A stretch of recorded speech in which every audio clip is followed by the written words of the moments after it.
Okay, so you're following along, so you know what the first question's about. It's about wounds. Before I show you any pictures, we need to go through the self-cleansing stages in the body whenever you get a wound. So obviously humans and dogs, everything we like horses, they're going to have like really pussy enzymes working as well.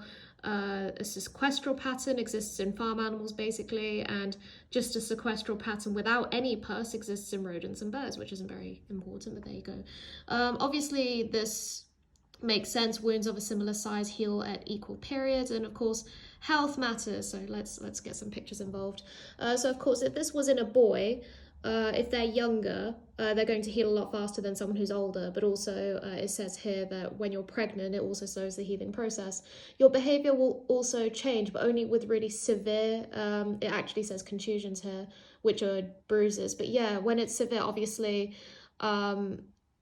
you might have crushed tissue or tissue loss, which can lead to a traumatic shock.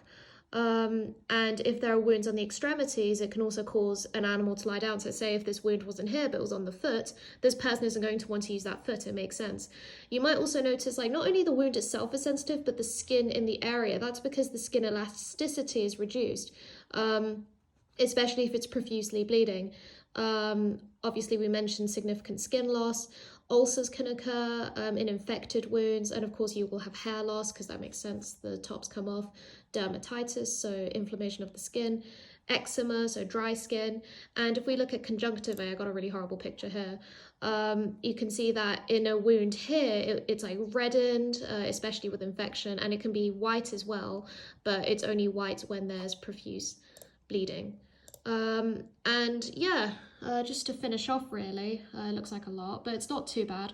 Basically, with an infection, say like this one, this is clearly infected, you'll see a higher rectal temperature, but we're talking about a regular wound, of course. Heart rates and rest rates. There will also be changes, especially with like a lot of bleeding or infection. Stab wounds as well. Okay, when it comes to stab wounds, you should see this. It's usually in body cavities.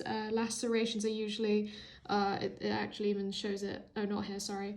Yeah, eyelids, lips, nostrils, that kind of thing. Just follow along. And in the croup, you'll have crushed wounds. And yeah, this is how to treat it. You have several ways to treat it: mechanically, chemically, physically, biologically, pathogenetic, and yeah, physical, but for a different sense. So, this is about antisepsis. These are different types of antisepses. These are different types of therapy. So a mechanical antisepsis is when you use instruments. So this is like surgery, basically. And that's what's normally done. Chemical, I'm just going to say some examples of things like Rivanol, potassium permanganate. We actually use that when cleaning hooves in cattle. Physical would be things like bandaging.